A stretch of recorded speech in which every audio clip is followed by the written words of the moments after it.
بسم الله الرحمن الرحيم إذا السماء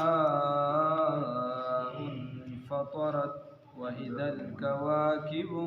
انتثرت وإذا البحار فجرت صدقت يا رب العالمين.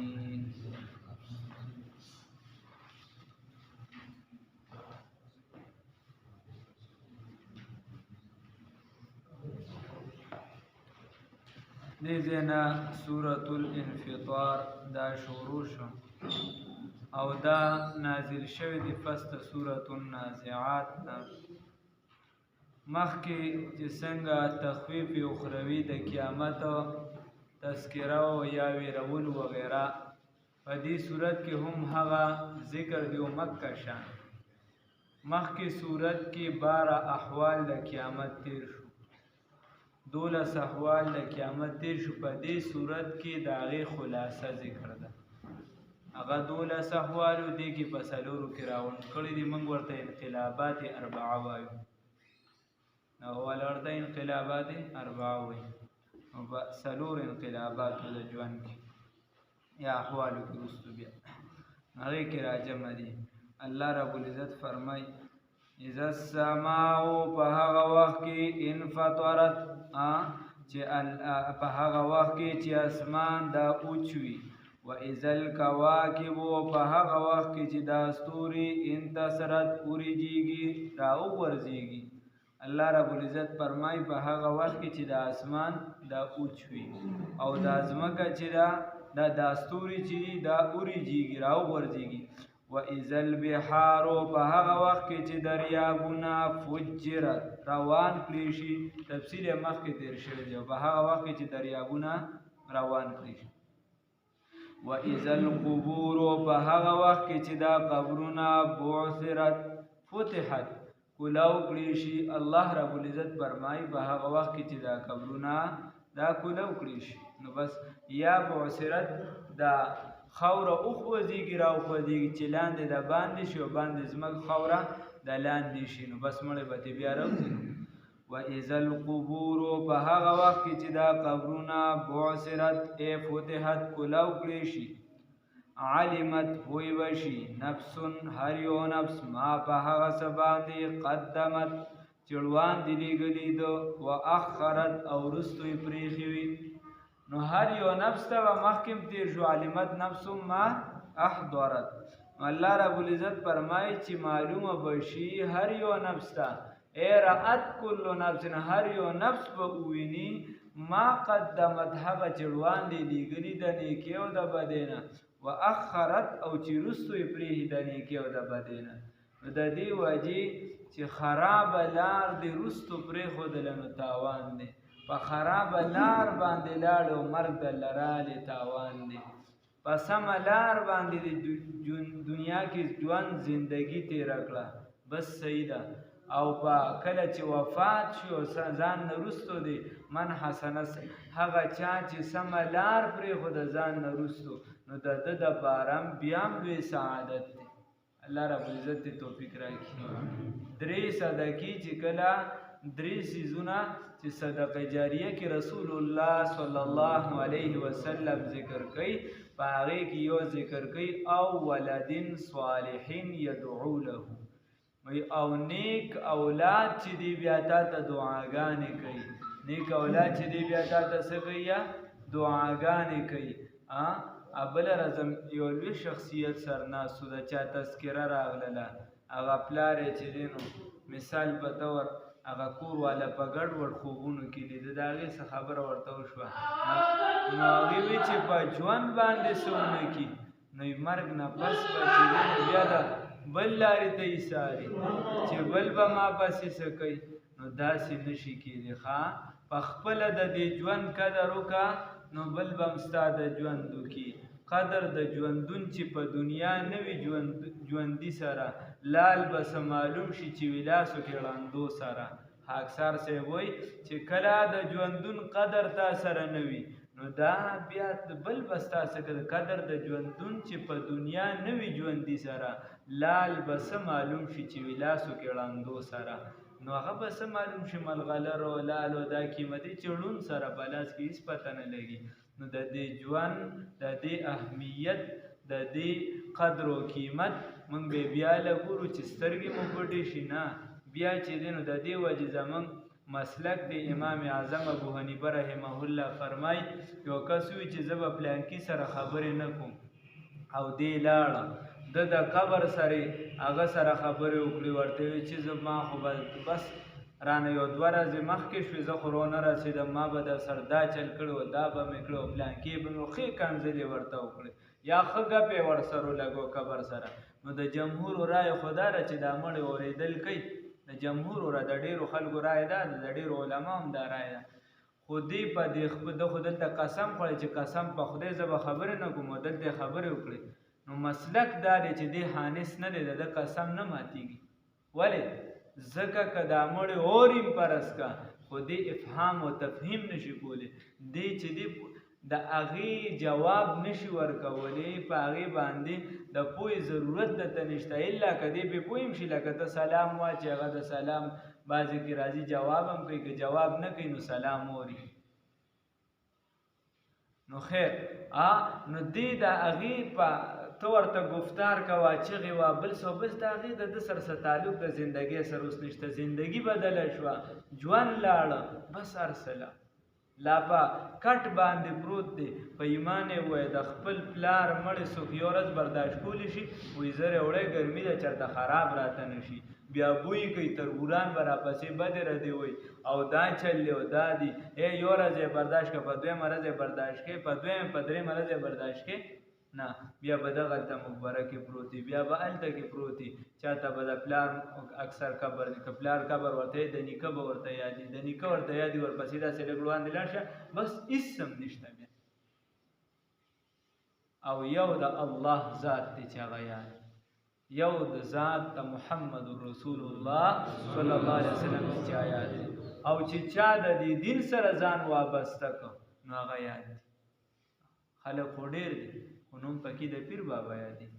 پیر سباق بابا جي صاحب یادي محب بابا جي یادي وکاکا ستا هغه ولې نه یادېږي نوم خو د داتا گنج رحمه الله یادېږي خواجه معصوم یادېږي بختیار کاکی یادېږي حسین احمد مدني یادېږي شیخ الهند یادېږي شاه اشرف علي تانوي او شاه ولی الله یادېږي. ولې یادېږي وجه څه ده؟ د شاه ولی الله خاندان ته وګوره پلار نه زوی نه چې د کم ورپسې راغلی هغه د پلار په علومو کار کړی او د پلار هغه علوم یې نور هم وړاندې رسولي حتی چې ورپسې راتلل نو نظریې بیا چې دی نو په طور جهاد خپل سر یې تلیږي کېښوده خو زما ستا په خطې خپله نظریه هم وګرځول. نو خبره ده چې موږ ځان وپېژنو. امام شافعي رحمه الله فرمایي وایي دا وخت چې دی د توره ده ته استعمال که ورنه په تا به استعمال شي. ځان ته وګوره چې بھائی ما ځان نه وروستو څه پرېښوده اجدها مې پرېښوده زوی مې پرېښوده که مار مې پرېښوده د قرآن سره مې وابسته پرېښوده که د ایس په نشه کې مې لتاړ پرېښوده د قرآن سره مې وابسته پرېښوده که د سنتو پورې خندا کوونکي مې پرېښوده. دې ته سوچ کوه آیا په کور کې مې د رسول الله صلی الله علیه وسلم سنت جاری کړه او که نه په کور کې مې هغه د غیرو طریقه چې دا جاری کړه. آیا زوی له مې د دې ډېر اهمیت دی چې قرآن در نه قضا نشي قرآن ته نږدې شو که هغه سره د میچ ډېر اهمیت دی. آیا زوی سره مې د دین ډېر اهمیت دی په دین ډېر خفه کېږي که نه هغه په مور او پلار او په ملګري او په یار او دوست او په پیسو په دې ډېر خفه کېږي. نو که چېرته هغه داسې وي چې هغه په دین نه خفه کېږي په اسلام نه خفه کېږي په سنتو نه خفه کېږي په رسول الله صلی الله علیه وسلم خلاف ځي په هغې نه خفه کېږي تو لعنت دی په دغه زوی شي او په دغه کور دی شي او په دغه محلت دی شي. سوچ وکړه رسول الله صلی الله علیه وسلم په شان شخصیت د هغه اداګانې شاته غورځوه نالې ته غورځوه د خپو سره یې خسک او خاشاک ګرځوه. رسول الله صلی الله علیه وسلم فرمای بین الرجل و بین الشرک ترک الصلاة د مسلمان بنده په منځ او د کافر په منځ کې پرېښودل د مونځ دی او ته چې دی نو مونځ د خپل هم نه کوې ستا بچی دې هم یا نه کوي یا د کور والا نه کوي او ته دې هېڅ ستا په تندي کې د ګونج هم نه راځي. حدیث کې راځي جبرائیل امین ته رسول الله رب العزت وفرمایي لاړ شه او پلانکې علاقه چې ده نو هغه واړوه. ابواللیث سمرقندي صاحب را نقل کړی دی په تنبیه الغافلین. هغه ورته وایي چې صاحب هلته خو پلانکې بزرګ دی او داسې شخصیت دی داسې هغه ورته وایي ور واړوه. وایي ځکه چې دې بد کارونه ویني او د ده په تندي کې ورته د ده په مخ باندې د خفګان آثار هم نه دي راغلي. واړوه پرې دا علاقه. نو سره د هغه بزرګانو چې دې ور واړوه. او تاسو به ویلي وي فضایل اعمال کې به هم ویلي چې په آخره زمانه کې به د بزرګانو دعاګانې هم نه قبلېږي. ولې چې امر بالمعروف و نهی عن المنکر یې پرېښي. نو خبره داسې ده لږ ځان ته د انسان سوچ داسې کیسې نه دي بس مونږ یو کیسه واورېده بس دی بس دا ټپ کا لا وتې نه یو چې په دې ځای کې هم کیسې شروع کړي. لا وتې نه یو چې د دې ځای نه مو خپله هغه شته ثواب په اوبوله وکړي. لږ سوچ پکار دی. الله دې راله د نیکۍ توفیق راکړي. د دې وجې وایي الله رب العزت فرمایي وإذا القبور بعثرت. بیا حدیث کې راځي رسول الله صلی الله علیه وسلم فرمایي کله چې انسان د قبر نه راپاسي د حدیث مفهوم دی انسان چې دی که نیک عملی نو نیک عمل به ورته مزیدار شکل کې راغلي هغه به د ځان د پاسه کینی او میدان محشر ته به وړي. دی به ورته یې ته څوک یې چې ستا په لیدو زه خوشحاله شم. هغه به ورته زه هغه عملم چې تا د ځان نه لاندې ګرځي یعنې ته مې تا د پاسه ګرځولم نن ته زما د پاسه سور شو چې میدان محشر ته دی. او که بد عملی نو سخا شکل به ورته مخې ته سخا شکل د دې لغاتو یو نو بس خبره دا ده وإذا القبور بعثرت. الله رب العزت فرمایي چې دا قبرونه به څه شي دا به کلو کړي شي. نو علمت نفس ما قدمت پوی به شي هر یو نفس ما قدمت چې در وړاندې څه لیږلي دي چې څه کړي دي څومره ځمکې والي څومره پولې والي دي څومره غیبتونه کړي څومره چغلي کړي یا څومره سبحان الله ویلې ده څومره الحمدلله ویلې ده څومره چاته سمې خبرې کړي څومره روغې کړي دي څومره کورونه را جوړ کړي دي څومره مسلمانان خوشحال کړي دي څومره مسلمانانو له کار روزګار پیدا کړی دی څومره د مسلمانانو امداد کړی دی څومره د مسلمان په ښېګړه خوشحال شوی دی څومره د مسلمان په خوشحالۍ خوشحال شوی دی او څومره د مسلمان د ښېګړې دپاره کار کړی. بس پته به ولګي هر انسان الله یې د نیکۍ توفیق راکړي. واخرت هغه چې وروستو پرېښي د بدو نه څومره د مسلمان د تاوان کارونه پرېښي یا د نیکۍ د ځان د تاوان کارونه پرېښي یا د نیکۍ بس پته به ورته ولګي. الله فرمایي یا ایها الانسان اے انسان نو ما تا انسانان یو که نه ما تا انسانان یو که نه آواز نه راخېږي ما تا انسانان یو که نه نو ما تا ته الله خبره کوي بل چاته هم دا مه وایه چې ګوره دا صرف خانه والا ته ده مونږ ته نشته د پول نه خو احمد آباد ته ده مونږ ته نشته نه دا صرف مکې معظمې وه نه الله وایي یا ایها الانسان اے انسان څه وایي یا ایها الانسان اے انسانه ما غرکه څه شي تا لره په دوکه کې واچول بچا بربک الکریم په هغه رب باندې چې هغه عزت ورکوونکی ذات څه شي تا لره په دوکه کې واچول د هغه ذات نه چې هغه عزت ورکوونکی ذات دی. په ایمان و عزت څوک ورکوي؟ الله. عزت څوک ورکوي؟ الله. عزت ورکوونکی ذات څوک دی؟ الله. نو الله رب العزت څه شي په دوکه کې واچولی چې عزت ته پرېښوده ذلت طرف ته ځي. فاین تبعثون پاین تذهبون پرونه پاین تذهبون قرآن پرې کوم خوا د قرآن نه کوم خوا منډوي د دین نه کوم خوا منډوي د علم نه کوم خوا منډوي د ذکر اذکارو نه کوم خوا منډوي. اے رسول الله صلی الله علیه وسلم د تابعدارۍ په ایمان ته پیدا نه وي 1400 کاله پس پیدا شوي او لا پیدا کېږي به وروستو خلک. رسول الله صلی الله علیه وسلم هغه د امت دپاره دومره جړلي دي حدیث کې راځي چې خپې مبارکې وپړسېدي خپې مبارک وایي دومره به یې جړل چې دا سترګو مبارکې اوښکې به یې چې رالې مور بیبي فرمایي ږیره مبارکه د رسول الله وسلم سیرت چې دا څو ګوره الله دې موږ تاسو له توفیق درکړي. نو ږیره مبارکه د رسول الله وسلم ډېره زیاته ګوره وه دا موږ خو یا نو یا دومره وي مشرانو هغه مکسر دومره وي داسې بس نو یا هغه ګوره وه د رسول الله صلی الله علیه وسلم ږیره مبارکه ډېره زیاته ګوره وه. نو هغه به وایي د دې اوښکو نه لنده شوه او بیا به په هغې دا اوښکې ورتېرې شي نو دا سینه مبارکه به هم لنده شي.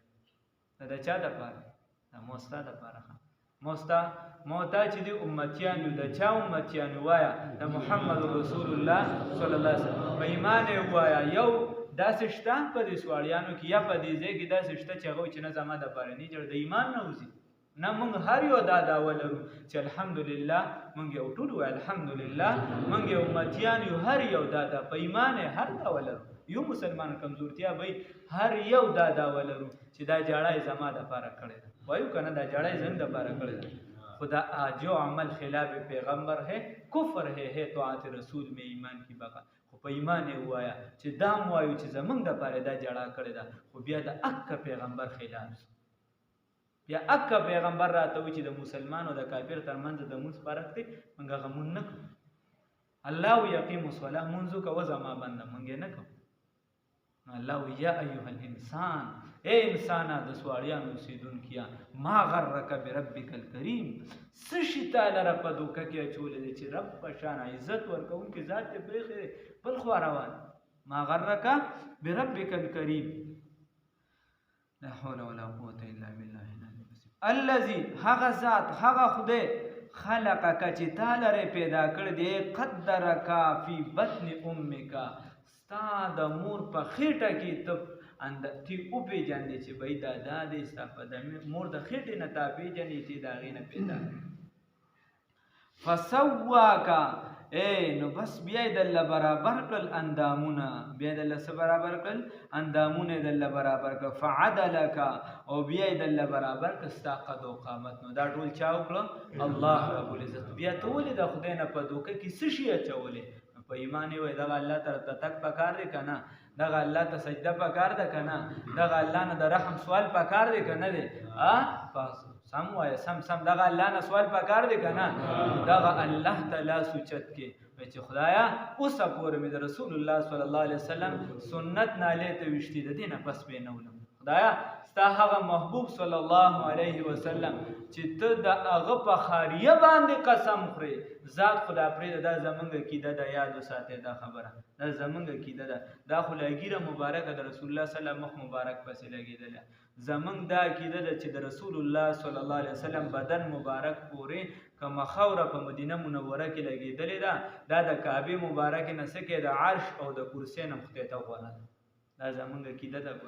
دا یاد ساته دا د عرش او کرسی نه مخته ته غوړه بیا ګیره مبارکه د رسول الله صلی الله علیه وسلم په مخ مبارک بیا ادا او گفتار مبارک د رسول منته خود سره مړه دا پته نشته چې د رسول الله صلی الله علیه وسلم مبارک څنګه ګیره مبارکه څنګه وا روزي مبارکه څنګه وي چال چلنه څنګه د کور طریقې څنګه وا بچی د رسول الله صلی الله علیه وسلم پیدا شوی دي وفات شوی دي طریقه څه منته دا پته نشته فسواک فعدلک بیا الله وی فی ای صورت نو پکم یو صورت باندې ماشا چې او وختل الله رب العزت رکبک نو تی برابر کړي ښا تی پاغه باندې برابر د دې وجدا مو چې دا خپل دی دا بدرنګ دی دا داسې دی دا داسې دی سپه لواتت کې اخته سپه ګډ وډ اخته یو انسانانو کې د تفریق راوستو دا چې دینو د درنګ دا دی د دی دا مخ وخت دی دا بدرنګ دی لا د دې عمر نه یو ته په دې باندې سوچونه کې او څوک د دې عمر نه مورید اوړېدلی هغه لا بیا په دې د ماشومانو په طفل په دې حالت کې لګیای نو د دې وجه دغه ګډ وډو نه ځان بچ کول دی الله رب العزت فرمای الله جوړ کې فی ای صورت ما شاء په کوم صورت کې چې الله وختل رکبک تعالی بیا برابر کو نو چې ته په هر صورت په دې میکپونه یو سبل سمکوا تخلیق یا خوا دی خوا مکوا تو وای الحمدلله سوایا په دې خپل جوسه باندې په دې خپل بدن باندې په دې خپل اعضاء باندې د خدای شکر ادا کا وی الحمدلله